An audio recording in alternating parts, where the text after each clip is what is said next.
Incoming transmission. Hey everybody, this is Ed with another Boosting the Signal, and this week my guest is Sarah from Van Island Crafts. Welcome, Sarah. How are you doing? I'm so good, thank you. It's nice to meet you, Ed, and be on your show. Oh, you're welcome, and nice to meet you as well. I am curious off the bat. I'm not even sure how we connected. I know that I had seen your embroidery work online, and I don't know if I followed you first, you followed me, but I'm glad you're here no matter what. Yeah, I just recently started doing major following on Instagram, which is where we connected. I've had my craft page for quite a while, but I haven't had time to really spend time on it. And so I thought it's overdue. There's so many talented fan artists out there. There's so many Trekkies out there I need to reconnect or connect with. And so I just started adding everybody and following everybody. And then, it builds up that community, which is great.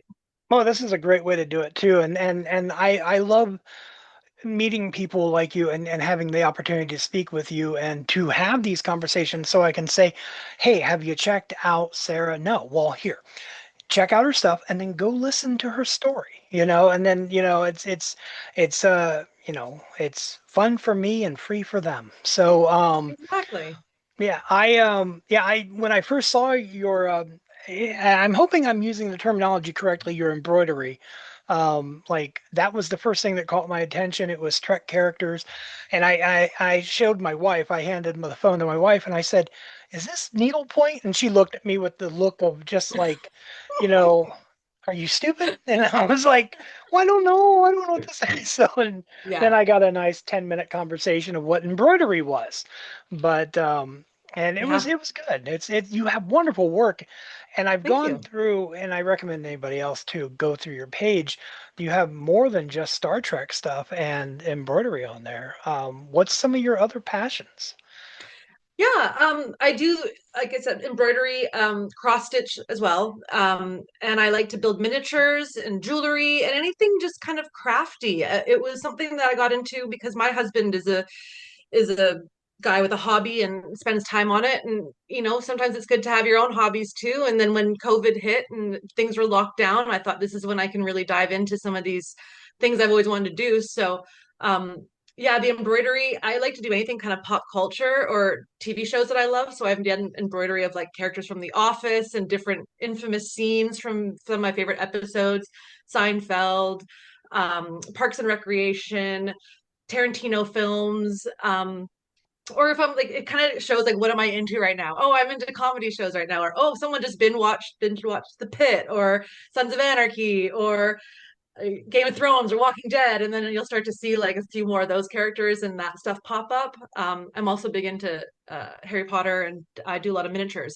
So I make and print off little like posters and do these tiny little cubby holes of just different scenes with different characters using Lego or using like the miniature Funko and just something about small things. I love it, but then you drop it and you step on it and it's a whole thing, and it's hard to Yeah, take to craft shows because their things are so small and so delicate, and I always wonder why I do it, but I guess it's just because I like it.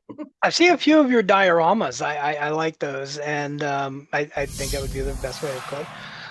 And then of your you talk about different work. I was going through your stuff. I saw the pit. And unfortunately, I don't understand the pit. I have yet to watch the pit, Mm. which it's funny. I'm a Smallville fan, so Mm. I watch Talkville every week, and I'm constantly hearing Rosenbaum talk about, oh, you got to watch the pit.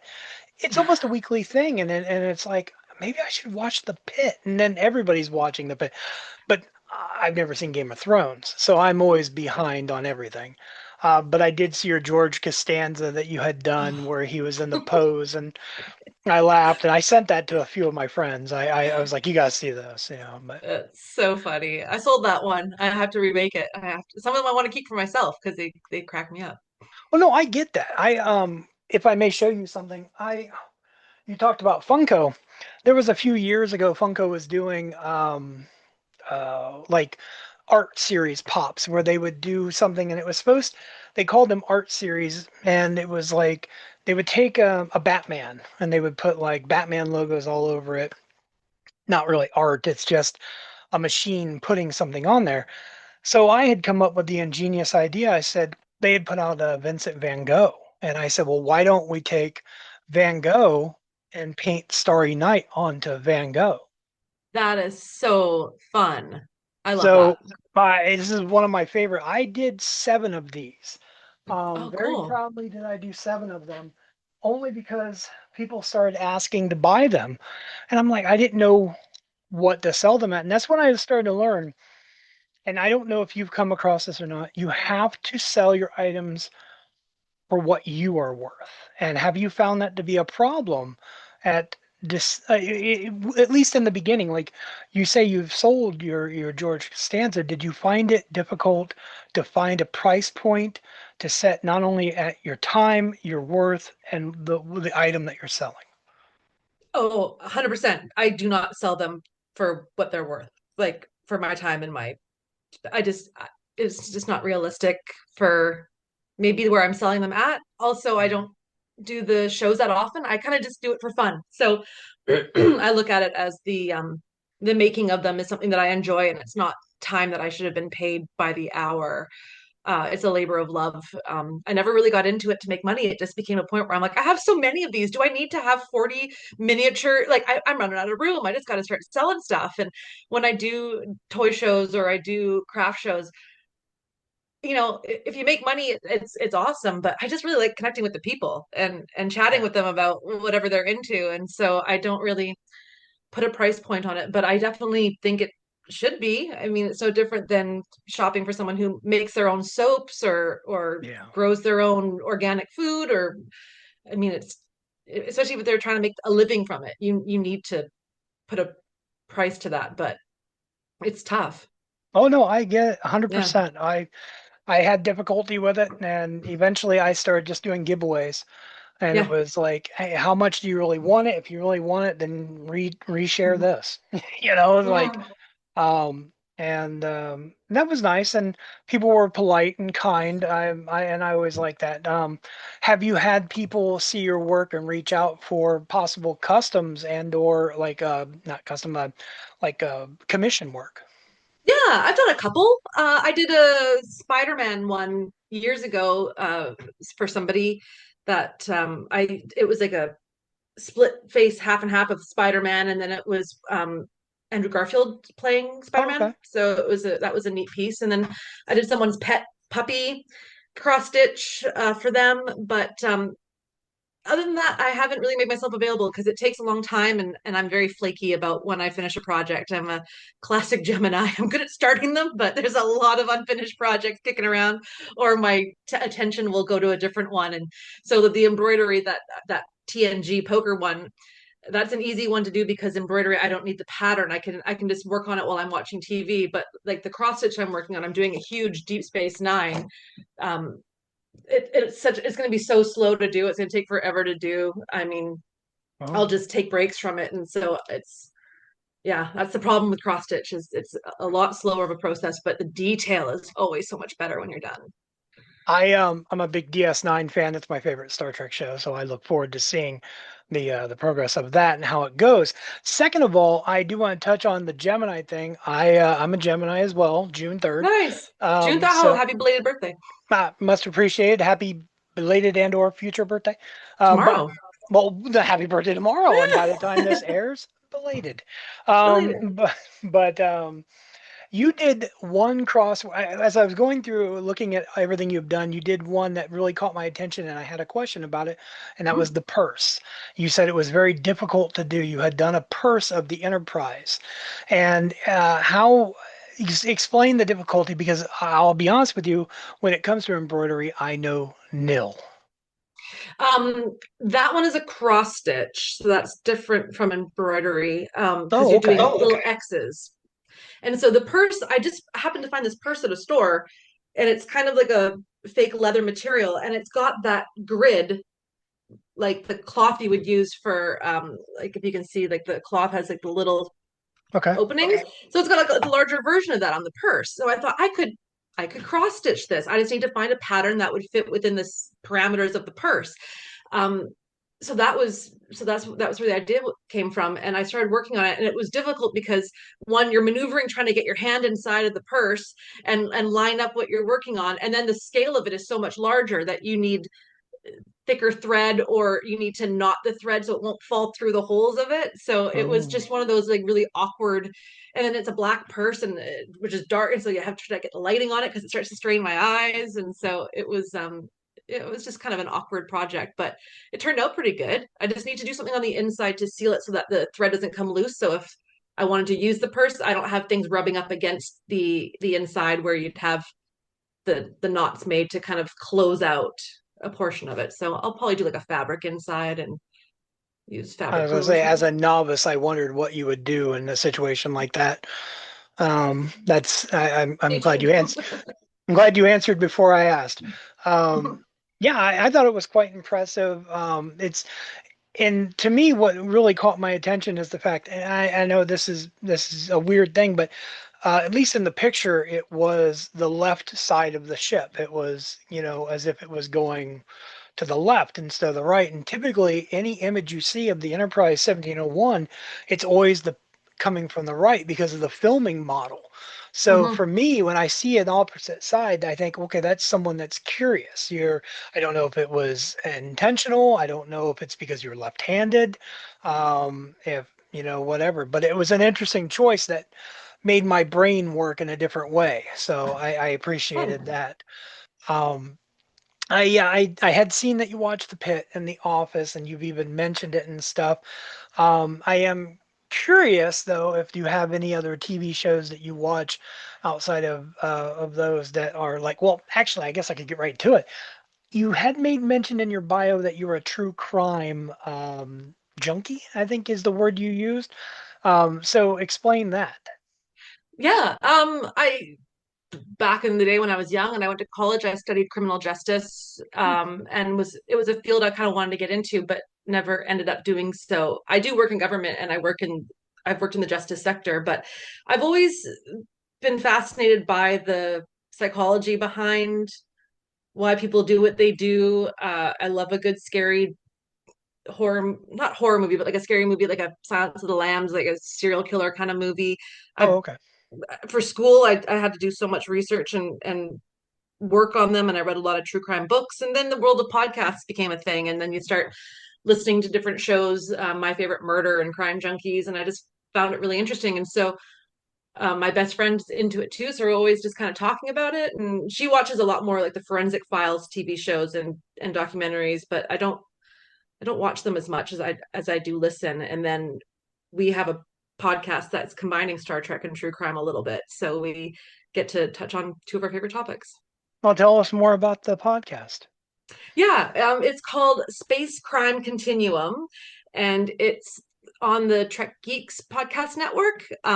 And it's pretty new. We've only done about 4 or 5 episodes of this show, and I'm kind of just going through all the series of Star Trek, looking for any episode that touches on a trial or a crime or a murder or anything of that kind of nature, and then looking for real world examples or stories that are real world that could kind of relate. So we're gonna meet up on Friday to record our next episode, and we did a review of the I'm forgetting the name of the episode off the top of my head, but it was the one on D Space Nine where Chief O'Brien does Hard Time, but it was like a Oh, half hour in the real world, but it was oh, 20 years.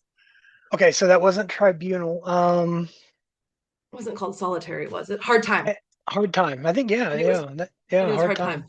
Good Yeah, so episode. it's a great episode, and I'm Chief O'Brien is one of my favorite characters on that series. So we're gonna talk about that episode, and then I did a little research to find some real life examples of um, in Canada specifically about not. I mean, in that episode he wasn't really doing solitary, but I kind of touched a little bit more on that and the dangers and the PTSD that comes with people who have done hard time, especially a lot of it in solitary. So we'll try to have some fun with the D Space Nine part of it, and then you get a little serious with the true crime side of it, and then try to just and then we just ramble on and on about nonsense that's usually not even Star Trek related. So it's a bit of a hot mess podcast, but we have fun doing it. So, As much as they made O'Brien suffer, it's amazing you don't have you know, an entire episode or an entire series of just trials of O'Brien because they could have put him on trial all the time. I mean, and actually, in the thing of it, we Hard Time, and there was the other one. in season two. Yeah, was it him? Does that count as one where he and Miles were? No, I don't. There was an episode where he and Miles were on a planet trying to help them, and they were. No, see, that's not a trial. They were faked out like they had caused a war or something. But Oh, what one I is in remember. I'm season? just Yeah. There's one in season two coming up because I'm just doing a season rewatch of the series myself, and I was just looking like which ones are coming up in season two again. I can't Yeah, remember. And there was a little thing. I'm like, uh-oh, poor Miles. It's always something. yeah. Unfortunately, it's Catch a been a couple break. of years. I need to rewatch DS9. I finished Hmm. Voyager and Enterprise recently, and Voyager was kind of lacking. I think it had one episode ever that was not even really a trial. I mean, it was, whether or not the doctor could be considered sentient. I I Hmm. I mean, I that Hmm. was that was near the end. I think that would be considered a trial, as it were, more of a I don't know the right terminology here, but otherwise they didn't really do much in the way of trials like Star Trek Yeah. had done. But No, but then it could be any kind of, yeah, like a murder, or I think there was even a Voyager episode about it kind of touched on publishing rights, and I think it was a doctor episode okay, about that's the one whether. I'm thinking of. That's the one Okay, I'm yeah, thinking of. And yeah, it whether or could not touch he was on. considered sentient to do that. Yeah. Tom Paris got well, that was an investigation into a murder investigation. Hmm. Okay, now We you just got did me thinking. Yeah, Veritas. Yeah, yeah, you we got did me thinking of. Veritas from Lower Decks, where they think they're on trial, but it was a party, and it was Oh, just kind of a funny because it kind of talks about like real world examples of trials that were fake or yeah, exaggerated to try and hide the truth about what was happening. And then we'll probably touch on what's my friend, she for some reason loves Wesley Crusher, so we'll probably do Justice where he falls on the flowers. And then there was that episode two where he gets in trouble at Starfleet Academy for the death of a other cadet in that flight accident, which had. yeah. Yeah, so we'll try to span all across and do different ones and original series and all that kind of stuff, which is fun for for me because my best friend's a diehard TNG fan and she hasn't watched a lot of other Treks, so it's kind of me forcing her to watch outside of her comfort zone, which is good. I'll be subscribing. I have to watch these, and or is it audio only? No, it's not video. Yeah, it's audio only. It's on Apple Podcasts or wherever you find podcasts. All right, well, I'll definitely be subscribing. I have to listen. It gives me something else to listen to, and that's the thing. I can understand in this day and age, it's overwhelming. There are so many podcasts. There's so many Star Trek podcasts. So many. You mentioned Wesley Crusher. Even Will Wheaton himself. He has story time with Will Wheaton. I try my Yep, darndest to listen every week, um, yep. but And fitting them all Sirach in. Yeah. Oh, has the yeah. seventh Seventh Rule. rule, and Yeah. then Dominic and Connor, I think, have one, and or I think Garrett has one. Oh Yeah, yeah. it's great. It's Yeah. a great medium. It's Oh yeah. super fun, easy to do. Yeah. Yeah, I get a lot of people say, "Oh, you gotta get this person on here, and you gotta get that person on here." It's like I want to focus on the lower deckers, as it were. The that's Yeah. I shouldn't, but I want to get the people that need get their word out and get like I'm learning about your podcast, I'm learning about you, and that's the whole point about it. I know about Robert Duncan McNeil. I know about Hmm. Jonathan Frakes, and not that I wouldn't love to talk to them, but you Yeah. know. But I've already cashed in all my celebrities, so like um, but yeah, the podcast sounds great. You're definitely gonna get another subscriber, so that'll happen, and then I'll make my wife subscribe too. Um, That's so but out of nice. out of curiosity, what is your Star Trek story? What brought you into Star Trek? Ooh, I fell in love with Star Trek when I was a kid. I was probably about 10 years old. Just it was on TV and I watched it and I just instantly loved it. And it would have been the early 90s when TNG was kind of at its height and finishing up its series. So um I devoured it like crazy and went to a couple Star Trek conventions in Vancouver as a kid and got to see excuse me, some of the different actors, which was really cool. And I just like buying all the toys. Like the '90s had some of the best toys, and I had like the Bridge play set, and I had Oh, the Playmates action figures and all of those, and the phasers and all that kind of stuff. And then as I got a little bit older, like in my late teen years, I kind of fell out of it. Like I watched Deep Space Nine a bit when it first came out, but I think I was too young to really appreciate it for what it is. It's a much more serious kind of gritty series compared to TNG. So yeah. um I never really got as into it. And then when I got a little bit older in my early 20s, I met my best friend working in retail, and she was really into Star Trek TNG. And I was like, do you ever want to go to Vegas? They have this really big Star Trek convention. We should just go. Like let's just do something wild and go. And so we went to the STLV Star Trek Las Vegas convention in 2005. And back when they used to have Star Trek The Experience at the Hilton, and Wow. we just had the best time ever. And it became a thing where we would go every year and just geek out about something that we love and get back into it. And then when you're meeting people that are just as into it, you're like, oh, I haven't even watched that series all the way through yet. It's time to go back and do the Voyager, do the Enterprise. And then that's kind of where it went. And so now I go through these waves where I'm just like, if I can't make it to the convention, I'm like, oh, I don't really want to watch Star Trek because I'm bummed because I don't get to see my friends and go. And so I'll be like, no, I'm taking a break. But then I'll be like, back into it. And then next thing you know, I'm on eBay buying up the toys that I used to have as a kid. And I'm looking at your collection. I'm so impressed. And I'm waiting for something in the mail from eBay myself. My Borg teddy bear showed up yesterday. And I saw that. It so looked much fun. really cool. Yeah. It's funny. The first and only time I've ever been to Las Vegas was about 2 weeks after they closed the experience. And I Oh, just remember just like, no. like I was so upset. Because the Uh, wall was there and the kind of like the space theme was in the casino, but it's just like it's heartbreaking. yeah, well, It you was see very where the cool. sign used to be, Yeah. like, Yeah. but yeah, I was there for of all things a bagpipe convention. So, Oh, but yeah, cool. That's kind of I random don't and fun. play. I don't play, but my partner at the time, her best friend did. So Okay. we were there to support. Vegas has a convention for everything. Yes, they do. It's the hub And for meeting. it's interesting Yeah. because I don't gamble. I have Hmm. no gambling bug. I don't drink, so it's like for me, it was like, why am I here? Yeah, Yeah. like I was like, Yeah. but but no.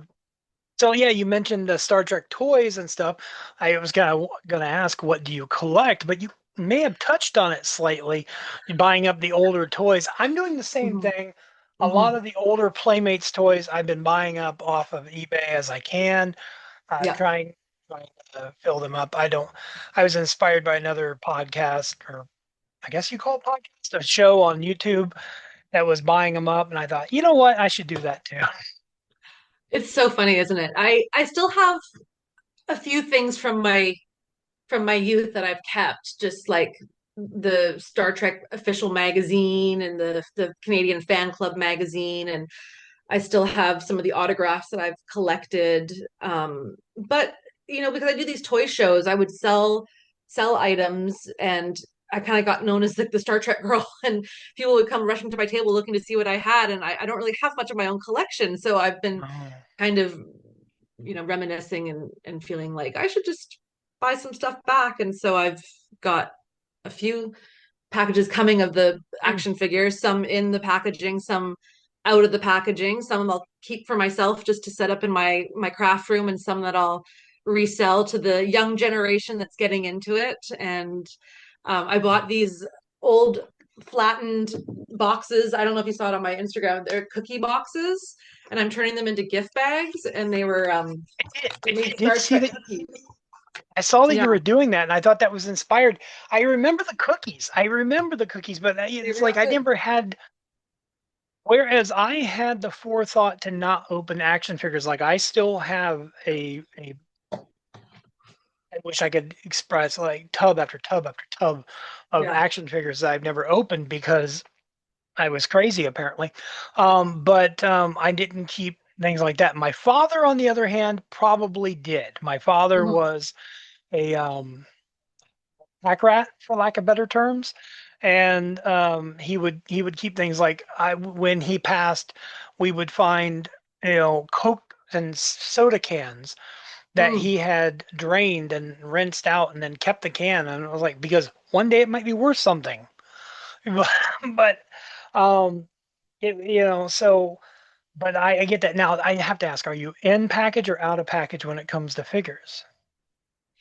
Um, I don't have a preference, to be Oh, honest, because I know myself well enough to know that I'm not going to keep something long enough for it to really get value. I tend to be the person to sell too soon.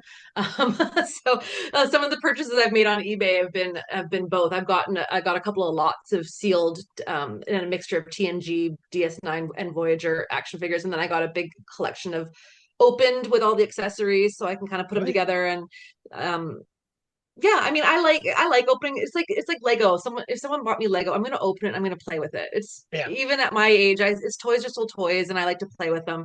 Unless I specifically go out of my way to buy something that I know is rare and I know it has value now and it's gonna keep its value as a sealed, then I'll keep it sealed for sure. But I'm also not that up to date on this action figure is this one had the error and it's got a serial number and it's a certain like I need to do my research, right? So sometimes I worry that I may have had something really good and I didn't know it and I sold it cheap and then you know I totally get it. I had opened uh, Thomas Riker oh recently, and someone had said something about his eyes, and I guess it was like I don't know if this is they were saying that this is the rare one or there was a rare one. I don't know which. yeah I don't really care. yeah But about the eyes. And it's like to me, I get a lot of flack. I have another page. Obviously, this is boosting the signal, but I have the My Figure Universe page, and I open up everything. On Fridays, I open up figures. Tuesdays is trading cards. I try to trading share cards. a little bit of the collection, and Yeah, I get a lot.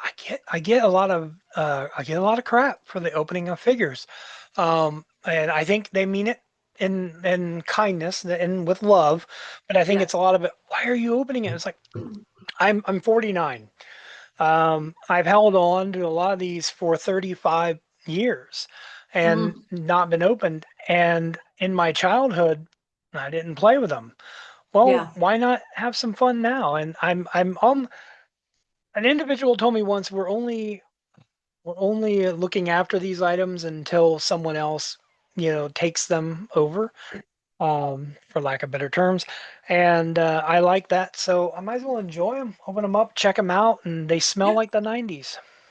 Totally. Yeah. The trading card one is the one that gets me. I don't understand how anyone could have a sealed box of trading cards and not open them, especially given especially now with the modern cards, like the Rittenhouse cards where Yeah. there's a chance of getting a really cool autograph or a really cool relic of like a costume, swatch of cloth or whatever. Like those are so cool to me, those cards. And Right. if I thought that like the gamble, like that's where I'm the gambler is. I'm like, I have to open it. I'm gonna buy the box. I'm gonna open it. There's no way I'm just gonna sell the packs of cards or just have it sealed. Like I can't do it. So No, I did that's this. I completely get that. Now I'm guilty of not opening as well. A friend of mine had bought me as a birthday gift 14, 15 years ago. She had bought me box of Star Trek trading cards, sealed, completely sealed. And I was like, "Oh, this is great. I'm never going to open this." And it literally sat in my closet for 13 plus years. And a friend of mine named Jason, shout out Jason. Jason came over actually 7 years ago yesterday. It was in my memories on Facebook. He came over 7 years years ago, 7 years ago yesterday. Wow, say that five times fast. Anyways, and he had brought me some of the Rittenhouse cards. I had never seen them. yeah. And as a gift, he had bought me some, and he's like, "We're gonna open them up now." And I was like, "Cool." So we opened them up, had a lot of really cool things, got a lot of really nice cards. And it it was like a bug biting me. I needed more. Hmm. And so when I started up all of this, I was like, if I'm going to open them up, let's do it one at a time. And even Hmm. on the Rittenhouse, man, I tell you what, I've been opening up a week, one a week. And I opened the You whole box in an hour last week. I couldn't do it. I can't do it. I needed the instant gratification. no, no, Good I'm on you. One a I, day or one a I week, you say? yeah, I get one a week, and it's Oh, that a lot of is, it just you are a comes down hero. to where is it? Right here. Yeah, there you are. Yeah, a lot of it just comes down to I'm patient. I'm very very patient, and getting the I'm not. autographs. You know, Oh, you got Michelle Hurd. Mhm. I like Raffi. That was a good I character. I did get her. I got Giovanni Spina. I can't really Okay. place him from Discovery. Mm-hmm. And what's the other one I got? Oh, Michael Horton from Voyager. He Oh, was the cool. one that 7 to 9 had falsely accused. Mm-hmm. Basically, a Me Too episode 25 years before Me Too. Mm-hmm. Um, but really good. And then one, I got the Tilly Oh, cool. uniform. So Nice. yeah, I'm really pleased with it. When it comes to getting cards like this, I don't mind the autographs because they're real. They come from them. Yeah. Um, One time I wanted to buy an autographed card, and I'm not going to drop a name because I'm not Brent or Johnny, but I wanted the autograph of a particular Star Trek person, and I know this Star Trek actor personally. So I texted him and I said, "Is this really your your autograph?" And he's like, "Yeah, that's really me." I said, "What about this one?" And I showed him another one. He said, "That's me when I'm pissed." And I was like, "Oh." So I because I was like I didn't want to like buy it and it not really be him because there was two Mm-hmm. different autographs on eBay. Same Mm-hmm. person, both him, Yeah. one just angry. One's So angry. That makes yeah. sense. So Yeah. and I thought that was interesting. You you Mm-hmm. you got to be careful. Um, Yeah. Yeah, that's what also, I like about the cards too, is you feel pretty confident. Or if you see something on eBay and it's got the authentication oh little yeah, stamp or sticker or card that comes with it. When I've sold a few autographs that I've had at local events and toy shows, people um I won't stop talking about like I got that in person. Like I was in Vegas, because I go on and on and on and tell the story. They're like, okay, okay, I'll buy your damn autograph. I'm like, no, it's real because I met them and they just said this, and then I was like, and, oh, and so it's always a whole story. But I don't have like they don't have the actual authentication, but it's um yeah, yeah. Certificate they're of real. authentication, whatever, Yeah, is it's pretty important. Like I got this one and it has the sticker with the number and like you can scan it and then got the card yeah. on the back because it was Elvira and I wasn't there, but she had signed it and it was like yeah, I was like, all right, but how do I prove? But you got the number. I think that Mm-hmm. stuff's important. But then you every now and then like and what's another one I have? Oh, yeah, like QR codes where you can scan them. So Yeah.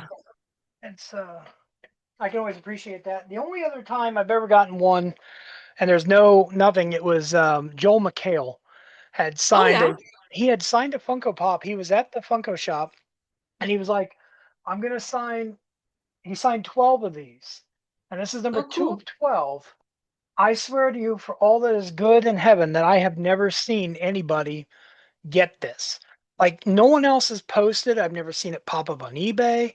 I don't know who got the other 11, but Yeah. Huh. okay, they're there. One of the mysteries. Yeah. So it's something that you collect outside of Star Trek. I'm really into anything kind of mid-century modern. Oh, My husband and I recently moved, which is why our podcast went on a bit of a hiatus with me and my friend, is that we bought a new house and it's a very 1970s house with the wood paneling and the old amber glass light fixtures and crystal chandelier, very very kitschy. And so I've always been a big fan of the decor that would go with that. So I have like a Black Panther lamp from the 60s, and for my birthday my dad got me an original 1966 poster of the Young Rascals when they played in San Francisco, so I got that framed. um Anything like that, like the bar kind of kitsch, the art, the glassware, the all that kind of stuff. I really like looking for anything vintage 60s 70s just to decorate the house with, for sure. Lego, Harry Potter Lego especially is what I tend to build the most. Although now I have the Star Trek Lego, so I'm just waiting for it. I'm thinking I'm going to start it tomorrow because it's my birthday, and it's what a best way to spend part of the day is to open up and start building the Enterprise. So that's probably about it. I try to keep it under control, just because it can really go off the rails. But you know, ask me again in 6 months, and I might have three new things that I'm, you know what I mean? Like it's terrible. Um, I play one of my favorite things. I'm looking at it right now, and I'm in my home office. I was in Palm Springs and found a great little vintage shop, and they were selling reprints of some of the old menus. And I got one of the 1960s menu of the um, Palm Springs Tennis Club. And as a tennis player, Oh, I was like, this is a really cool thing to kind of have and put in my office. And I also have a an unsealed tin of tennis balls. Actually, it's right there behind me. I see it. 1977 tennis balls that I got. And the guy I bought them off said that he sold, that was his last one, and he sold a number of them to a university because they were doing tests on the quality of the air within the can because it would have been original 1970s air in there, and they wanted to test Oh, it first. So they were opening them up in very, very specific circumstances so they could test the quality of the air and compare it to air now or something. It was really neat. It had a really cool story, and I was like, I just want because I thought it was kind of cool. I And I kind of was want to like, read that result. I want to see yeah, the where's the study. journal article? Yeah. Yeah. Yeah. Um, So that's the kind of stuff. Like if I go junking, I like to call it like go to garage sales or swap meets. I'll look for Star Trek or I'll look for anything kind of retro that I don't need but want. yeah, you made mention of at one time owning, or you may even still own the bridge, the Playmates bridge of the Enterprise, and I thought to myself how sad it was because I never had that. And one time I'll be honest with you, like through the '90s, never even seen it, and then Yeah. um about 3 years ago, my wife and I were out and about, and we went to this little hole in the wall shop, and they had one, and they wanted $150 for it, and I did not have enough money on me. We came back, it was gone. Yeah. And it was just probably the most devastating day. Like it lives with me. Um, Yeah. Yeah. but I see them pop up sometimes on eBay or even on Marketplace, and they go for a lot. And yeah. I've come close, but I haven't bit on it yet.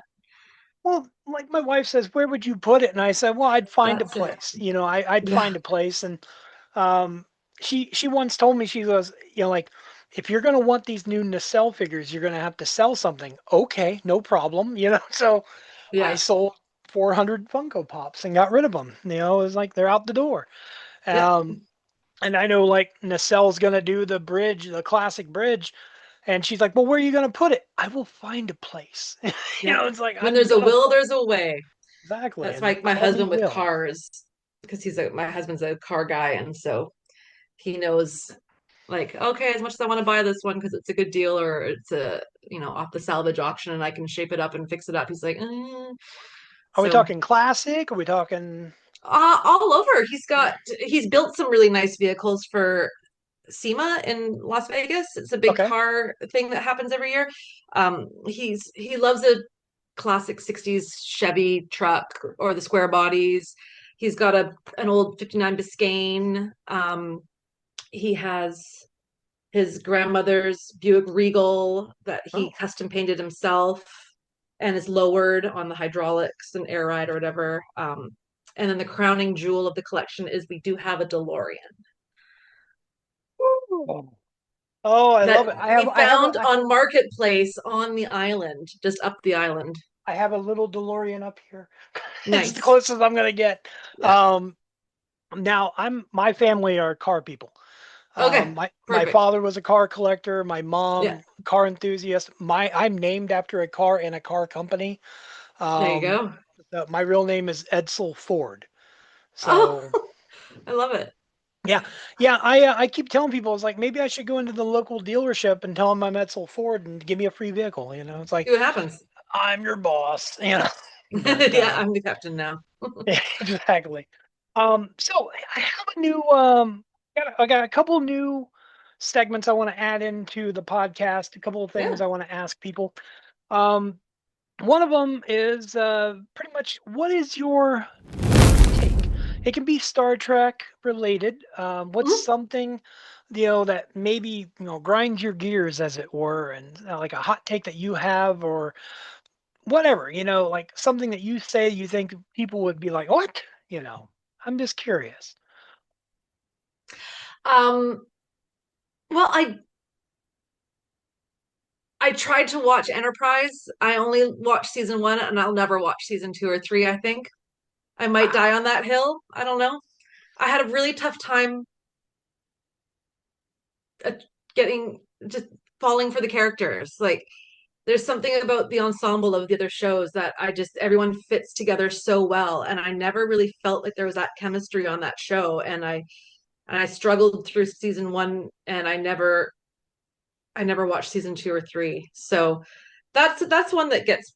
I actually have never seen all of the original series either. oh, okay. I nothing against it. I just haven't Right. had the chance to watch it. But I think the only thing I don't like about the fandom is that there can just be really toxic people. But you Oh, see that in fandoms for anything nowadays, especially with social media. Like this, I see it online with people talking about the Pit, or people talking about Star Wars, or people. It's the woke versus the non-woke. It's this versus this, and it's like it's just a TV show. Like, just you're supposed to enjoy it, and if you don't like it, don't watch it, and shut up about it. Like, I'm very much of the nothing nice to say. You don't need to say anything at all, right? And so that's one thing that I find that also is a hot take, is that I don't like that element of any kind of fandom. I think people should be able to like what they like and not yeah. like what they don't like, but I won't say I'll die on the hill about I'll never watch Enterprise. I may do it. It's just one of the ones that people like to bug me about. Is like, you gotta watch it because the people that were on the show are lovely. I've had a chance to meet them multiple times in Las Vegas, and they're hilarious. And it's just one of those things. I don't know what it is about it that I'm resistant. I'm resistant to sitting down and watching it. Maybe it's the style of it. The it looks unlike anything else Trek related. I don't know. Well, if it makes you feel any better, okay, I'll give you this. My 2 cents on Enterprise. First of all, I am a purveyor of positivity, and I believe anybody can like whatever they want. That's fine. No negativity whatsoever. I spoke with someone that is connected to Star Trek tangentially, and without giving their name, they had told me in confidence that Archer is the one captain they hate the most. And Ooh. I remember being just shocked, like, how is Mhm. what? And they tasked me with the rewatching of the series, and I said that's fine. Mhm. And they said open your mind to what you're hearing, not just Star Trek, but pay attention to Archer. And I did. I watched it, and I went back, and I remember, and I've said it before on this podcast, so it's not going to come as a big surprise. Archer's a prick, and he's really difficult to deal with. And it's not just a season one thing. It's a one, two, three, and four thing. He is very much his, and it's not Bakula, because I love Bakula.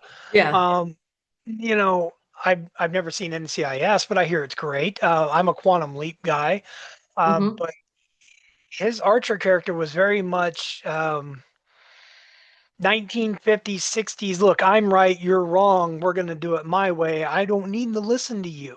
Mhm. And I was just like, I don't like him. And Mhm. it's like, I don't get me wrong, I have to Yeah. separate the character from the actor, but 100%.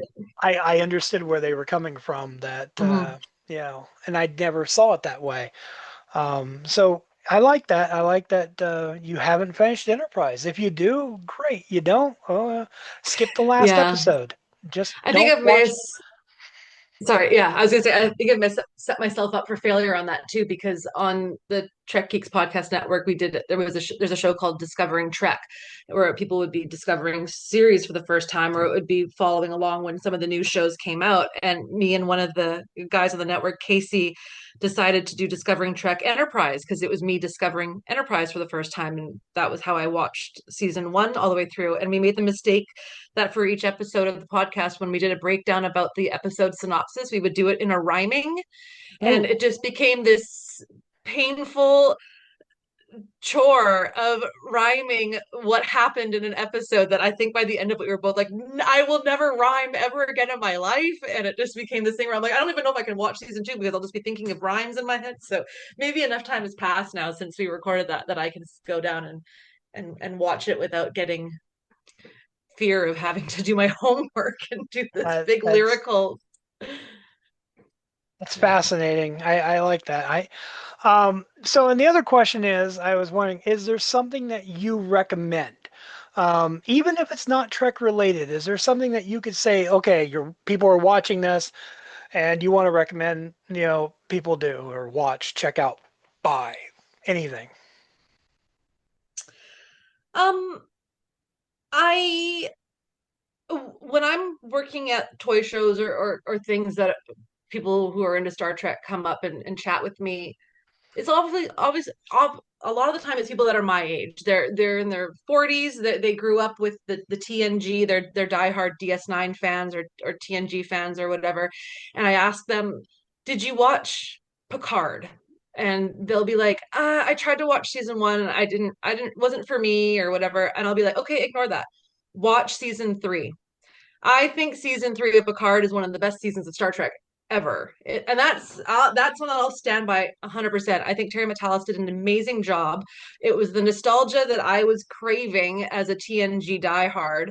I thought Shaw was a great, unique character. I loved everything about it. The it was funny, it was sweet, it was the Enterprise and the jokes about the cart. Like I tell them, I'm like, you don't worry about season one and two. You'll figure out what's going on. Just watch season three if you're that big of a fan of TNG, because this Yeah. is the eighth season we never got, basically. And that's the one thing I always recommend to people. And I'll see them like 6 months later when the next show comes and I watched it. It was so good. And like, thank you. So that's that one, or I'll tell them to watch Lower Decks if they really know their Trek and they can get all the Easter eggs and the jokes that are in it. I definitely recommend those two of all the new stuff the most, um, because I some people are just wholeheartedly hesitant. agree. Hmm. Yeah, Yeah. I've been trying to buy up everything physical. Season three of Picard I still need to get physically. Okay. I kind of wanted to wait until they had replaced the bad disc. I remember when it Mm, had first come out, the last disc had a flaw, so I wanted to make sure that there was enough hmm. time had passed, and I'm not going to get one of those. Yeah. Um, but and then I just picked up Discovery season four, Okay. um, which I think is honestly where the season really got good, or the series got good, um, because I think it found its footing in the last 2 years. Hmm. But that's me. That just came today, actually. Nice. But no, I love that. That's really good. It's a good recommendation, and I appreciate it. And watch There's the Pit. another. Oh, well, yeah, you got to watch the Pit. Yeah, I Watch mean, the Pit. I like it because I really liked ER in the 90s. I wasn't a big Grey's Anatomy fan because it's just too soap opera for me. I'm not interested in who's dating who in the hospital. I'm interested in like the crises of what, because I'll never work in an ER. I'm not a doctor, so I feel yeah. like that they say that the Pit is one of the best examples of what the reality of it is. So it's just good writing, it's good acting, and it's sheds a light on the importance of healthcare workers. So I that's my I watched ER when I was growing up. I loved ER.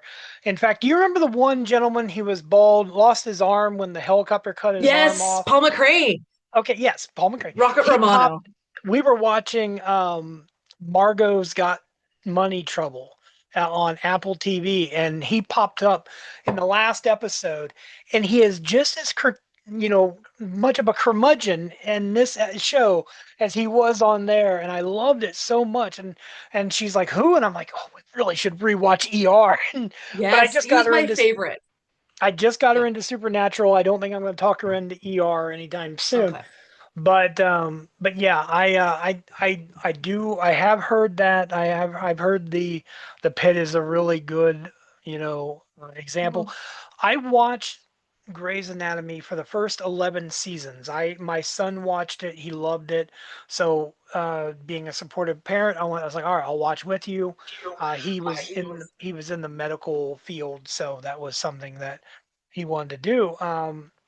when it got to 11, I stopped. Yeah. The writing was just like you said, like a soap opera, and it was like I couldn't take it. I just Hmm. I explained to people, it's like the writing just got bad. Um, Yeah. and I Yeah. never went bad. And they're on what, season 804 now. So They're trying to catch up to Law and Order Special Victims Unit. That's another show yeah, that I love. I do love yeah, my Law and Order. Yeah. same. I mean, there's so much TV out there. There's so many good shows being made. The problem is that how many streaming services do I need to subscribe to be able to get them all? So I go through waves where I'll be like, I'll cancel Apple for a while and I'll wait for the shows that I like to come back, and then I'll get it for a few months and I'll binge watch the shows, and then I'll focus on something else. So right now with having Prime, and then because of Prime I have also Paramount. We just finished doing a watch of pretty much every Taylor Sheridan show that there is. We watched Yeah, Lioness with Zoe Saldana, which was really good, and we nice. watched Landman, and we watched Tulsa King, and Mayor of Kingstown, and Yep. the Madison, and all the Yellowstone ones. And so, um, Well, the yeah, I kind of new just I'll pick a streaming service, and I'll just kind of go through as much of it as I can, and then I'll move on to the next. Dutton Ranch is really good. Dutton Ranch It is is. very much the Yellowstone Yeah, successor that we wanted. We watched the other one, the Marshalls. Marshalls. I don't like it. I don't Um, like it either. I think I gave no. it 3 episodes and I stopped watching. Yeah, my wife loves it. That's fine. But I told her, I said, it's NCIS shit kickers is what I call it, Hmm. because it's just NCIS cowboys. And I'm like, Yeah. well, I don't care. But Yeah. But now that I've watched Lioness, I kind of wonder if I should go back and watch Marshalls and think of it more like that, as a standalone and nothing to do with Yellowstone. Like, I need to wipe my memory still of, not good. yeah, it's still not good. Yeah. Still not good. But that's Yeah. subjective. That's Yeah. subjective. It's Um, called that embroidery TV. So I don't really need to pay that much attention. It's like when the baseball game's on, I can listen to the game while I embroider, and then just yeah. watch when something sounds like the crowd's getting going, and then I'll What watch. what team what team you guys go for? Blue Jays. Oh, well, that does make Canada's sense. team. Yeah, We I was only gonna say have that makes one. sense. I'm a Cubbies guy, so I All get it. right. Yeah. Well, I appreciate your time. Thank you so much for Yeah. coming on here, Thank you. This was and great. It was really nice to chat with you and meet you. you as well. It really was. And I want you to take the moment and tell everybody where to find you, so that they Yeah. Oh my gosh. Where am I? Well, on Instagram, that's where my craft page slash Star Trek page is, and it's Van Island Sarah. So VAN Island, so like Vancouver Island, Sarah with no H, Sara. And I also use that same handle, I think, on Thread, Obama and Sarah and Crafts. Oh my God, I'm getting myself confused. Van Island Crafts is my Instagram. Van Island Sarah on Twitter or Blue Sky. But I don't really use them that much. So Instagram's the best place, especially if you want to follow any of the things that I'm working on in my Trek themed crafting. that sounds really good. I'll make sure everything is down below and on the screen, and Oh, that sure. way, they can click and they can check it out and everything else. And so, That sounds good. yeah, I appreciate your time, and Yeah. so until later, everybody go follow Sarah and and the dog.